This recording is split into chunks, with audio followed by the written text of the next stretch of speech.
हे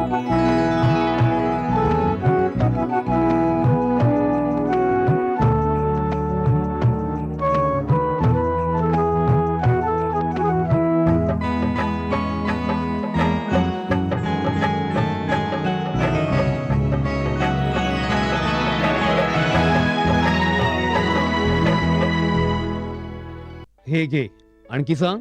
बस. अरे हे काय भाऊ, इतकं कमी रासायनिक खत? शेती सोडली आहेस का? शेती नाही, नादानपणा सोडतोय. मातीचं परीक्षण केलंय.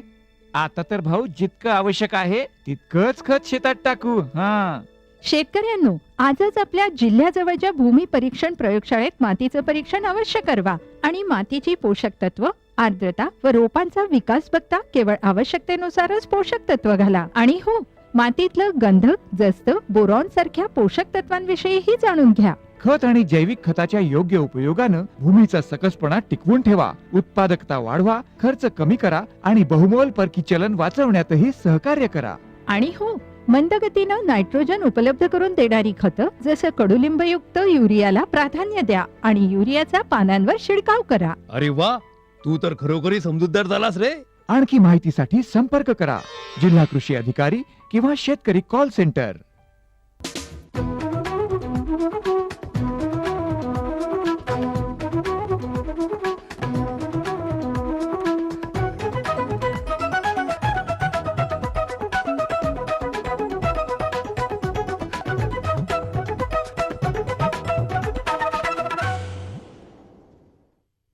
खरीप पीक विमा योजनेत आता 16 ऑगस्टपर्यंत सहभागी होता येणार.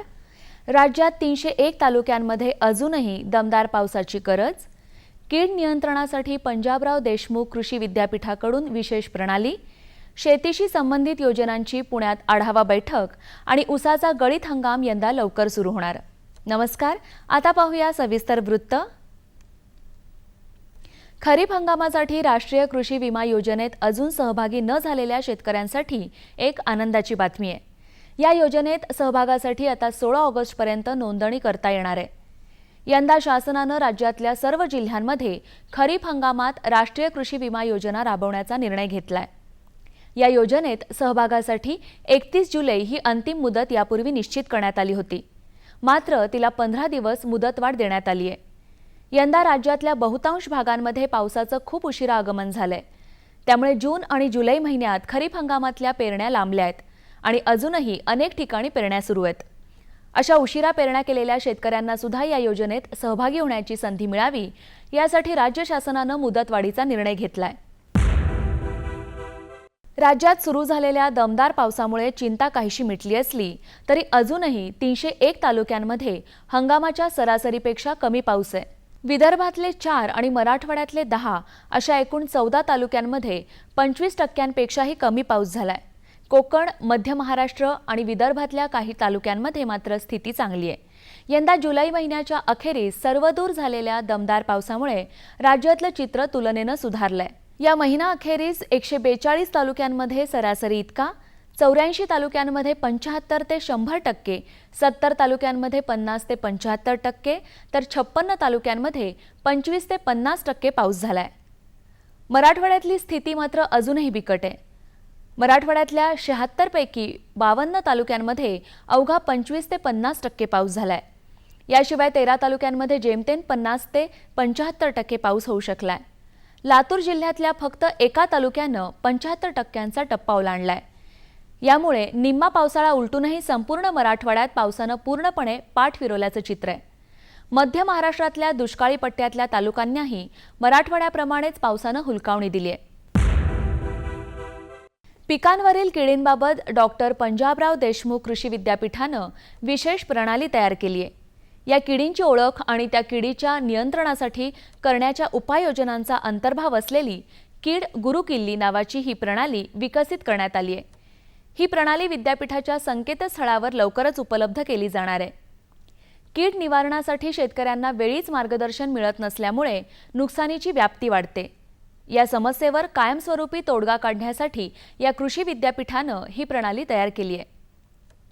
यामध्ये सगळी माहिती मराठीतून उपलब्ध राहणार असल्यानं शेतकरी, अभ्यासक, कृषी विभागाच्या अधिकारी कर्मचाऱ्यांसाठी सोयीचं ठरणार आहे.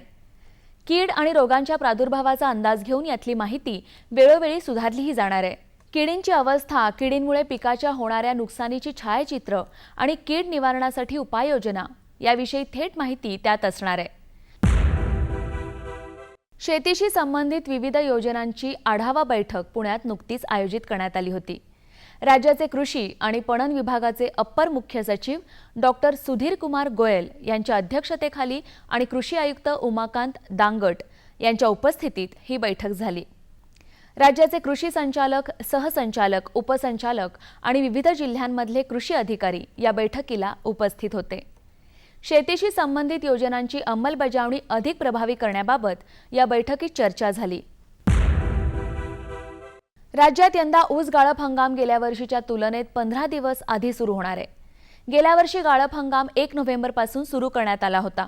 मात्र यंदा तो 15 ऑक्टोबरपासून सुरू होणार आहे. गेल्या वर्षीच्या तुलनेत ऊसाची उपलब्धता जास्त असल्यामुळे शासनानं हा निर्णय घेतलाय.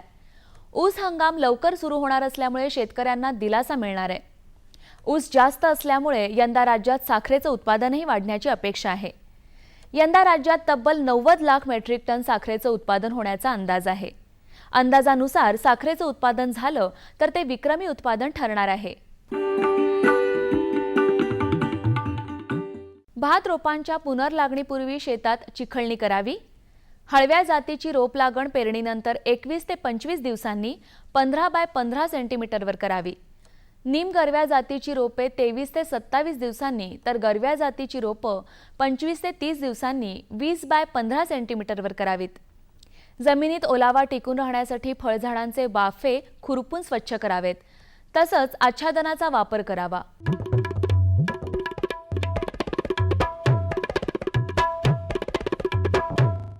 आता पाहूया सांगली कृषी उत्पन्न बाजार समितीचे काही बाजारभाव प्रति क्विंटलप्रमाणे. गहू कमाल 2800 रुपये किमान 1700 रुपये, ज्वारी कमाल 2100 रुपये किमान 1510 रुपये, मका कमाल 1480 रुपये किमान 1400 रुपये, सोयाबीन कमाल 4300 रुपये किमान 3800 रुपये, गूळ कमाल 3700 रुपये किमान 2800 रुपये, हळद कमाल 10,000 रुपये किमान 5000 रुपये, लाल मिरची कमाल 8000 रुपये किमान 6000 रुपये, बेदाणा कमाल 34,000 रुपये किमान 15,000 रुपये. कृषी बाजारभाव विषयक अधिक माहितीसाठी www.agmarknet.nic.in किंवा www.msamb.com या संकेतस्थळाला अवश्य भेट द्या.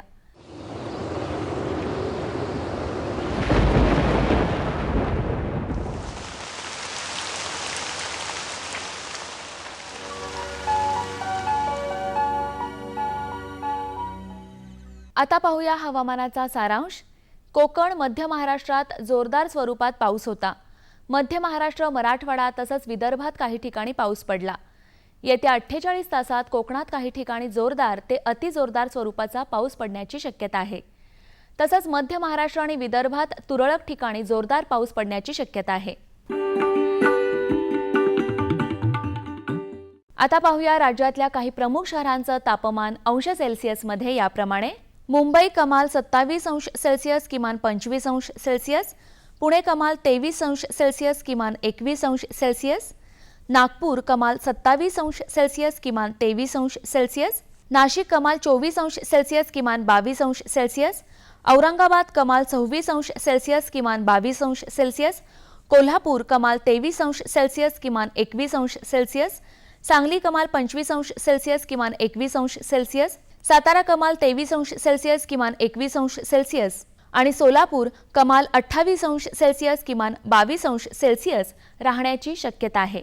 हवामान विषयक अधिक माहितीसाठी भारतीय हवामान विभागाच्या www.imd.gov.in या संकेतस्थळाला भेट द्या.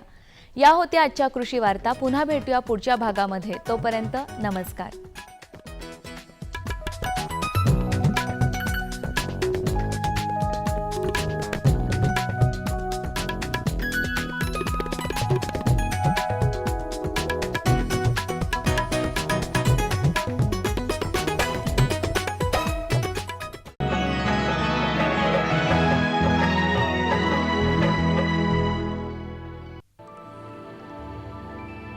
बायका वसूल करतेस बाबा, करतेस बाबा.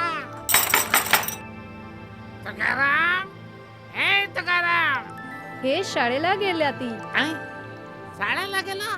अरे बा नाही सांगायचं तर पटेलाशे बॉल बॅडे. वहिलाला म्या शाळेलाच गेलतो, म्हणजे फॉर्म स्कूलला. जिथं शेतकऱ्यांना पिकांचा उपज वाढवायच्या सर्व गोष्टी शिकवल्या जातात, जसं मातीच्या पोतानुसार कोणती खतं योग्य आहेत, कोणती बियाणं आणि गरजेनुसार कोणती कीटकनाशक उत्तम आहेत. खर्च बेताचा, लाभ मोलाचा. हे धर लाला, तुझं कर्ज फिटलंय.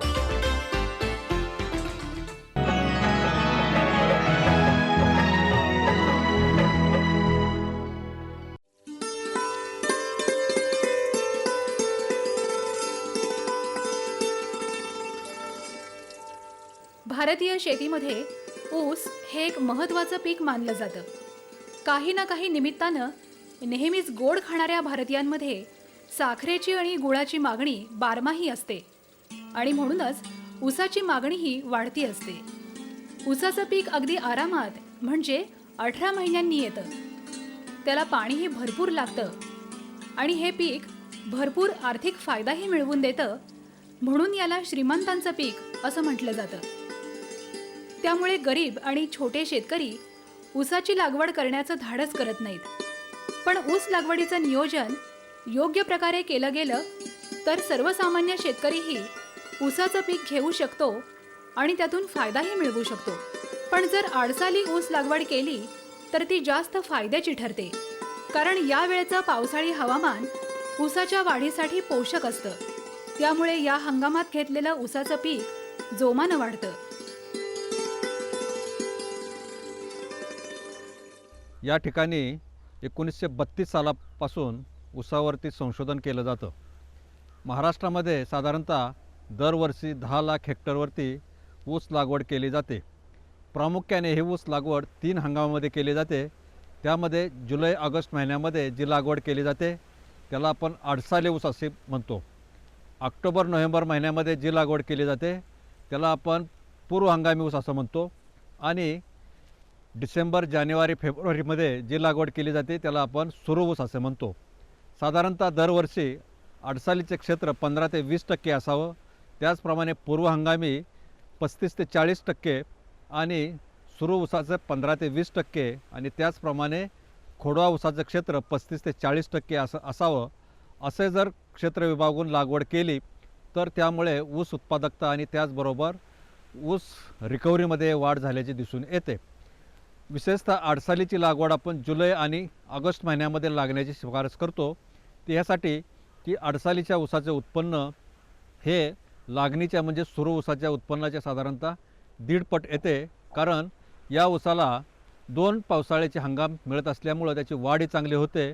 म्हणून जुलै आणि ऑगस्ट महिन्यामध्येच लागवड करावी असं आपण शेतकरी बंधूंना शिफारस करत असतो. की त्याचा मुख्य उद्देश असा आहे की या महिन्यामध्ये लागवड केली तर त्याच्या ज्या वाढीच्या अवस्था आहेत, उगवण अवस्था, फुटव्या अवस्था, जोमदार वाढ अवस्था, पक्वता याच्यामध्ये चांगलं हवामान मिळतं. म्हणून शक्यतो शेतकऱ्यांनी जुलै आणि ऑगस्ट महिन्यामध्येच आडसालीची लागवड करावी. कोणतंही पीक चांगलं येण्यासाठी आधी त्या पिकाचं बियाणं निवडणं आवश्यक असतं. ऊस लागवडीसाठी सुद्धा आपल्याकडे असलेली जमीन, जमिनीचा प्रकार आणि हवामान या सगळ्याचा विचार करून योग्य ते बियाणं निवडायला हवं. त्याचप्रमाणे ऊस लागवडीसाठी नांगरटही विशिष्ट प्रकाराने करावी लागते. योग्य प्रकारे केलेली नांगरणी आणि त्यात पेरलेलं योग्य ते बियाणं ऊस पिकासाठी फायद्याचं ठरतं. लागवड करण्यासाठी साधारणतः आडसाली ऊसामध्ये बियाणं चांगलं असणं गरजेचं आहे. बियाण्याची शिफारस करताना आडसालीमध्ये कोणत्या जातीची लागवड करावी यासाठी विद्यापीठाने शिफारस केली आहे. त्यासाठी फुले 265 आणि कोच 8632 ह्या 2 जातीची शिफारस केलेली आहे. यासाठी लागवड करायच्या अगोदर हे बियाणं चांगलं असणे गरजेचे आहे. बियाणं रसरशीत, जोमदार वाढीचं आणि त्याचबरोबर 9 ते 10 महिने वयाचं जर असेल तर त्याची उगवण क्षमता चांगली होते आणि उत्पन्नही चांगलं येतं. म्हणून बियाण्याची लागवड करणं अतिशय गरजेचं आहे. बियाण्याची निवड केल्यानंतर आपणाला जमीन आडसालीसाठी मध्यम ते भारी जमीन असावी लागते. कारण ह्या जमिनीमध्ये ऊसाचं उत्पन्न चांगलं येतं. हलकी जर जमीन असेल तर त्या ठिकाणी पाणी धरून ठेवण्याची क्षमता कमी असते, म्हणून मध्यम ते भारी जमीन शक्यतो निवडावी. जमीन निवडल्यानंतर अडसाली ऊसासाठी लागवड करण्यापूर्वी जमिनीची उभी आणि आडवी नांगरट करून चांगले जमीन सपाट करून घ्यावी, ढेकळे फोडून घ्यावीत आणि लागवडीपूर्वी हेक्टरी साधारणतः 50 ते 60 गाड्या शेणखत, कुजलेले शेणखत टाकावे. कुजलेले शेणखत उपलब्ध नसेल तर हिरवळीच्या खताची आम्ही शिफारस केलेली आहे. हिरवळीच्या खतासाठी ताग आणि धेंचा यासारखी हिरवळीची खतं लागवडीपूर्वी म्हणजेच जुलै महिन्याच्या अगोदर जून महिन्यामध्ये पावसाळा सुरू होताना हिरवळीची खतं टाकावीत आणि ते 1 ते 1.5 महिन्याची 50 दिवसापर्यंत फुलोऱ्यावरती आल्यानंतर जमिनीत चांगली गाडावीत आणि गाडल्यानंतर 15 दिवसांमध्ये ती सर्व हिरवळीची खतं कुजून जातात आणि त्यामुळे सेंद्रिय कर्बाचं प्रमाण जमिनीमध्ये वाढतं, पाणी धरून ठेवण्याची क्षमताही जमिनीमध्ये वाढते आणि उत्पन्न चांगलं येतं. हिरवळीचं खत कुजल्यानंतर जमीन परत सपाट करून घ्यावी आणि त्याच्यामध्ये सऱ्या काढाव्यात. सऱ्या काढताना भारी जमीन असेल तर 4 ते 5 फूट अंतरावरती सऱ्या काढाव्यात. मध्यम जमीन असेल तर 1 मीटरवरती सऱ्या काढाव्यात आणि पट्टा पद्धतीने लागवड करायची असेल तर हलक्या जमिनीमध्ये 2.5 फुटावरती सऱ्या काढाव्यात आणि 2 सऱ्या लावल्यानंतर 1 सरी रिकामी सोडावी, म्हणजे 2.5-5चा पट्टा निर्माण होतो. त्याचप्रमाणे भारी जमीन असेल तर 3 फुटावरती सऱ्या काढून 2 सऱ्या लावायच्या आणि 1 सरी मोकळी सोडल्यानंतर 3-6 असा पट्टा तयार होतो आणि मधल्या पट्ट्यामध्ये आपल्याला आंतरपीक हे घेता येतं. जमीन आणि नांगरट केल्यानंतर सऱ्या काढल्यानंतर आपल्याला लागवड करण्यासाठी बियाणं 2 पद्धतीने लागवड करता येते. त्याच्यामध्ये 1 डोळा पद्धत आणि 2 डोळा पद्धत. 1 डोळा पद्धतीमध्ये 1 डोळ्यावरती टिपऱ्या करायच्या आणि 2 डोळ्यामध्ये 2 डोळ्यावरती टिपऱ्या करून त्या जमिनीमध्ये लागवड करायची असतात. 1 डोळ्यामध्ये साधारणतः 25,000 टिपरी आणि त्याचप्रमाणे 2 डोळ्यासाठी सुद्धा 25,000 ते 30,000 टिपरी लागवडीसाठी लागतात. लागवड करताना 1 डोळ्याची लागवड करताना 2 डोळ्यातील अंतर 1 फूट ते 45 सेंटीमीटर ठेवावे आणि 2 डोळ्याची टिपरी जर करायची असेल तर 2 टिपऱ्यामधील अंतर 6 इंच म्हणजे अर्धा फूट ठेवून लागवड करावी. आणि लागवड केल्यानंतर शक्यतो अडसालीसाठी कोरडी लागवड करणं फायदेशीर असते, कारण पाऊस जास्त पडला तर उगवणीवरती मार होते, म्हणून कोरडी लागवड करावी आणि हलकेसे पाणी द्यावे. त्यानंतर लागवड केल्यानंतर मजुरांचा खर्च कमी करण्यासाठी किंवा सुरुवातीच्या काळात ऊसाची वाढ हळू होत असल्यामुळे तणांचा प्रादुर्भाव होत असतो आणि तणांना खुरपणीचा खर्चही जास्त येतो, म्हणून आपण शिफारशीत असे तणनाशकंसुद्धा यासाठी शिफारशीत केलेली आहे. त्यामध्ये अट्रॅजिन आणि सेंकार म्हणजेच मेट्रिब्युजिन. अट्रॅजिन साधारणतः 4 किलो आणि सेंकार 1 ते 1.25 किलो जर आपण 100 लिटर पाण्यामध्ये घेऊन जर फवारला आपण तर ही जी सुरुवातीची तणं आहेत, एकदल तणं ती उगवत नाहीत आणि त्यानंतर 2 महिन्याने 2 ते 2.5 महिन्याने 2,4-D हे जर तणनाशक आपण फवारलं तर त्यांनी रुंद पानाची सरंसुद्धा येत नाहीत आणि त्याचबरोबर जी काही थोडीशी तणं असतात ते रिजरच्या सहाय्याने किंवा कोळवाच्या सहाय्याने कोळवाच्या सहाय्याने जर आपण फोडून घेतले तर ती तणं आपल्याला वेचून घेता येतात. अशा तऱ्हेने तणनाशक आणि इतर बाबींचा अवलंब करून आपण आंतरमशागतीचा खर्च कमी करू शकतो. पूर्वी ऊसाच्या पिकाला पाटाचं पाणी दिलं जायचं, पण त्यासाठी भरपूर पाणी लागायचं आणि म्हणूनच जिथे भरपूर पाणी उपलब्ध नसेल तिथे ऊसाची लागवड करता यायची नाही. शिवाय पाटाच्या पाण्यामुळे जमीन प्रमाणापेक्षा जास्त भिजायची आणि क्षारपड व्हायची. अशा क्षारपड जमिनीची सुपीकता कमी व्हायची. आता आधुनिक शेती तंत्रज्ञानामध्ये ऊसाच्या पिकासाठीही ठिबक सिंचन पद्धतीचा वापर केला जातो. यामुळे पाण्याची बचत होते आणि जिथे पाणी कमी असतं तिथेही ऊसाचं पीक घेता येतं. तसंच जमिनीची भीज योग्य प्रमाणात झाल्यामुळे तिची सुपीकताही टिकून राहते. पाणी नियोजनाप्रमाणेच सरींची आखणीही योग्य प्रकारे करावी लागते. त्यानंतर पाण्याच्या नियोजनासाठी आपण पूर्वीच्या ज्या पाटपाण्याच्या पद्धती आहेत त्या लांब सरी ठेवाव्यात किंवा हल्ली पाणी वाचवण्यासाठी आपल्याला सूक्ष्म जलसिंचन म्हणजेच ठिबक सिंचन पद्धतीचा अवलंब करावा. ठिबक सिंचनासाठी जोडवळ पद्धत म्हणजेच 2.5 फुटावरती सऱ्या काढायच्या, 2 सऱ्या लावून 1 सरी रिकामी सोडणे म्हणजे 2.5-5चा पट्टा किंवा 3 फुटावरती सऱ्या काढून 2 वळी लावायच्या आणि 1 वळी सोडायची. त्याच्यामुळे 3-6चा पट्टा तयार होतो आणि 2 ओळीमध्ये एक लॅटरल टाकल्यानंतर आपल्याला लॅटरलचा खर्चही कमी करता येतो. किंवा हल्ली रुंद सरी पद्धत, 5 फुटावरती सरी, 4 फुटाच्या पुढं प्रत्येक सरीला आपण लॅटरल टाकतो. थोडासा खर्च वाढतो पण उत्पन्न चांगलं झाल्याचं दिसून येतं. म्हणून 5 फुटावरती 4 किंवा 5 फुटावरती सऱ्या काढून त्याच्यामध्ये ठिबक सिंचन आपल्याला करता येतं. ठिबक सिंचनामुळं आपल्याला पाण्यामध्ये 50% बचत होते आणि त्याचबरोबर उत्पन्नही चांगलं वाढतं. कारण जेवढं पाणी पाहिजे तेवढंच हवाही खेळती राहते आणि उत्पन्नामध्ये 15 ते 20% वाढ झाल्याचे दिसून येते. ठिबक सिंचन पद्धतीचा अजून एक फायदा असा आहे की याच्यामधून ठिबकामधून आपल्याला विद्राव्य स्वरूपात खतं देता येतात आणि ही खतामुळं जवळजवळ 25% खतामध्ये आपल्याला बचत करता येते आणि उत्पन्नामध्ये वाढ होते. म्हणून ठिबक पद्धतीचा तिहेरी फायदा असा आहे की उत्पन्नामध्ये वाढ, पाण्यात बचत आणि खतामध्ये सुद्धा बचत करता येते. म्हणून ठिबक सिंचन पद्धतीचा अवलंब करणं गरजेचं आहे.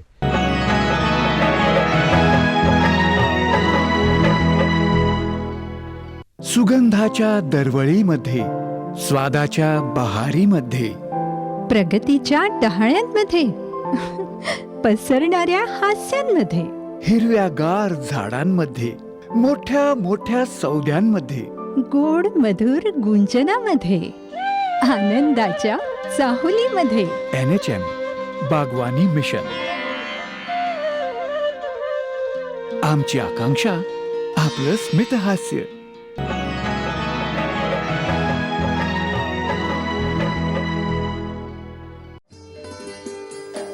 आडसाली ऊस लागवडीमध्ये एकात्मिक खत नियोजन महत्त्वाचं ठरतं. रासायनिक आणि जैविक अशा दोन्ही प्रकारच्या खतांचा योग्य प्रकारे आणि एकत्रित वापर केला गेला तर तो ऊसासाठी फायद्याचा ठरतो. शिवाय ऊसाच्या पिकामध्ये आंतरपीक घेतलं तर जमिनीचा आणि पाण्याचा पूर्णपणे उपयोग करून घेतला जातो आणि शेतकऱ्याला आर्थिक फायदाही जास्त होतो. आपल्याला खतं देताना सुद्धा किती खतं द्यावीत याचंही वेळापत्रक ठरलेलं आहे. साधारणतः आडसालीसाठी आम्ही सांगतो 400 किलो नत्र, 170 किलो स्फुरद आणि 170 किलो पालास. नत्र हे 4 हप्त्यामध्ये द्यायचे. लागवडीसाठी 10%, लागवडीच्या वेळेला 2 महिन्याने 40%, त्याच्यानंतर परत 10%, 3-3.5 महिन्याने आणि बांधणीच्या वेळेला 40% नत्र. असं 4 हप्त्यामध्ये नत्र जर विभागून गेलं तर त्याची इफिशियन्सी वाढते, उत्पन्नादयीमध्ये वाढ होते. स्फुरद आणि पालास ही 2 हप्त्यामध्ये द्यायचे आहेत. त्याच्यामध्ये 50% म्हणजे 85 किलो स्फुरद आणि पालास लागणीच्या वेळेला जमिनीमध्ये पेरून द्यायचं आहे आणि राहिलेलं जे आहे 50% हप्ता 85 किलो स्फुरद आणि पालास हे मोठ्या बांधणीच्या वेळेला द्यायचे. त्यामुळे ते जमिनीमध्ये गाडलं जातं आणि त्याची इफिशियन्सी वाढली जाते.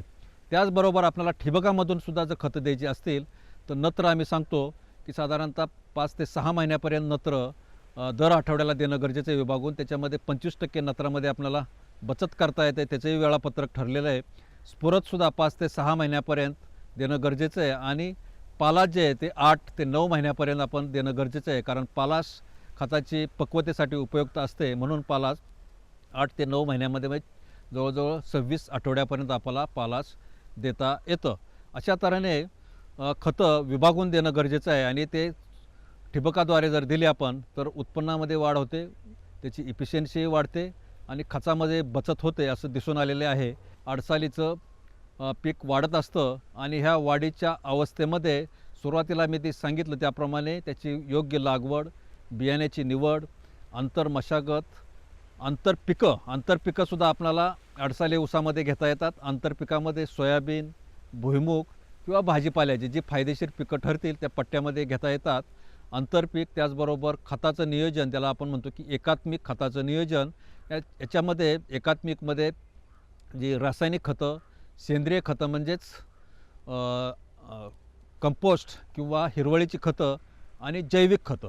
जैविक खतामध्ये आपल्याला सुरुवातीला लागवणीच्या वेळेलाच ॲसिटोबॅक्टर जे आहे ते हेक्टरी 10 किलो ॲसिटोबॅक्टर आणि 1.25 किलो स्फुरद विरघळणारे जीवाणू याचं मिश्रण करून त्याच्यामध्ये टिपऱ्या बुडवून नंतर लागवड करायची असते. अशा प्रकारे एकात्मिक खताचं नियोजन जर केलं तर आडसाली ऊसाचं उत्पन्न हे चांगलं येतं. 18 महिन्यांनी येणाऱ्या या पिकाची लावणी, तोडणी योग्य प्रकारे केली गेली तर पीक चांगलं येतं. त्याबरोबरच कीड नियंत्रण आणि खत व्यवस्थापन सांभाळलं गेलं तर ऊसाचं पीक फायद्याचं ठरतं. आडसाली ऊस साधारणतः आम्ही सांगतो 14 ते 18 महिन्यामध्ये तोडावा पूर्व हंगामी ऊस 14 ते 16 महिन्यामध्ये तोडावा, लागवडीचा ऊस 12 ते 13 महिन्यामध्ये तोडावा आणि खोडवा ऊस जो आहे तो 12 महिने जर कारखान्याने तोडला असं जर नियोजन केलं तर महाराष्ट्राची उत्पादकता निश्चित वाढू शकेल. एवढं संशोधन झाल्यानंतर आपल्याला हल्ली असं दिसून येत आहे की महाराष्ट्राची उत्पादकता वाढत नाही किंवा कमी होते. त्याला कारण असं आहे की हे जे क्षेत्र आहे ते योग्य हंगामामध्ये विभागलं जात नाही आणि त्याचबरोबर त्याचे चांगलं बियाणं किंवा हे खताचं नियोजन न झाल्यामुळं उत्पादकता आपली वाढू शकत नाही. परंतु ह्या सर्व जर बाबी आपण अवलंबल्या तर निश्चित महाराष्ट्राची उत्पादकता हेक्टरी 100 ते 125 टन सहज जाऊ शकेल, की जी आज 80 ते 90च्या दरम्यान खुंटलेली आहे. ती आपल्याला 100 ते 125 टनापर्यंत नेण्यासाठी मुख्यतः आडसाली हंगाम हा अतिशय महत्त्वाचा आहे आणि विशेषतः आडसाली हंगाम हा पश्चिम महाराष्ट्रामध्ये बऱ्याच कारखान्याच्या एरियामध्ये घेतला जातो आणि त्यामध्ये हे नियोजन असणं अतिशय गरजेचं आहे. अशा प्रकारे जर नियोजन केलं त्याच्यामध्ये लागणीचा हंगाम, तोडणीचा हंगाम, खताचं नियोजन, पाण्याचं नियोजन, आंतरमशागत, आंतरपिकं या सर्व बाबीचं जर आपण चांगल्या प्रकारे देखभाल केली, नियोजन केलं तर प्रत्येक शेतकऱ्याचं उत्पन्न एकरी 100 टन म्हणजे हेक्टरी 250 टनापर्यंत जायला काहीच हरकत नाही. आडसाली विशेषतः आडसाली ऊसात. ऊसाचं पीक जोमानं वाढण्यासाठी शेतात तण वाढू न देणं आणि आलेलं तण काढून टाकणं महत्त्वाचं असतं. अन्यथा जमिनीतली पोषक द्रव्य तणांमध्ये शोषली जातात आणि ऊसाचं पोषण कमी होतं. त्यामुळे ऊसाच्या पिकासाठी खत, पाणी याबरोबरच तण नियंत्रण महत्त्वाचं ठरतं. ऊसामधील तणांचा बंदोबस्त करण्यासाठी आपल्याला तणनाशकाचा वापर करणं गरजेचं आहे. तणनाशकामध्ये ॲट्रॅटाप हेक्टरी 5 किलो किंवा मेट्रिब्युजिन म्हणजे ज्याला शंकर म्हणतो आपण ते 1 ते 1.25 किलो 100 लिटर पाण्यामध्ये मिसळून त्याची फवारणी केली तर सर्व तणांचा बंदोबस्त चांगल्या प्रकारे होऊ शकतो. हा ऊस 14 ते 18 महिन्यापर्यंत वाढत असल्यामुळे याला 2 हंगाम मिळतात आणि लागवडीच्या ऊसापेक्षा म्हणजे सुरू ऊसापेक्षा साधारणतः 1.5 पट उत्पन्न येतं. काही शेतकऱ्यांच्याकडे आडसालीचं उत्पन्न हेक्टरी 250 टनापर्यंत सुद्धा आलेलं आहे, त्याच्यापेक्षाही जास्त आलेलं आहे. परंतु सर्वसाधारणपणे जे शेतकरी पाटपाण्यावरती लागवड करतात त्याचे 75 ते 80 टन पर एकर उत्पन्न यायलाच पाहिजे आणि जे लोक ड्रीपवरती आणि ह्याच्यामध्ये लागवड करतात, खताचं नियोजन करतात ड्रीपद्वारे, त्यांचं उत्पन्न हेक्टरी 250 टनापर्यंत सहज येऊ शकतं. आणि यासाठी ह्या ज्या मी 2 ऊसाच्या जाती सांगितल्या आहेत 86-032 आणि फुले 265 आणि त्याचबरोबर हे जर योग्य नियोजन केलं तर एकरी आपणाला 100 टन सहज उत्पन्न नेऊ शकतं. फक्त त्यासाठी ऊस योग्य हंगामामध्ये लावणं गरजेचं आहे. म्हणून मी सुरुवातीला सांगितलं त्याप्रमाणे आडसालीसाठी साधारणतः 15 ते 20% प्रत्येक कारखान्यामध्ये क्षेत्र असावं. पूर्व हंगामीचं 35 ते 40% आणि सुरूचं 15 ते 20% आणि खोडव्याचं 40% आणि त्याची तोडणीसुद्धा वेळ होणं गरजेचं आहे. ऊस लागवडीसाठी आडसाली ऊस लागवड तंत्रज्ञान वापरलं गेलं आणि ठिबक सिंचनाचा अवलंब केला गेला तर श्रीमंतांचं मानलं जाणारं हे पीक छोट्या शेतकऱ्यांनाही सहज घेता येईल आणि त्यांनाही श्रीमंत करून जाईल.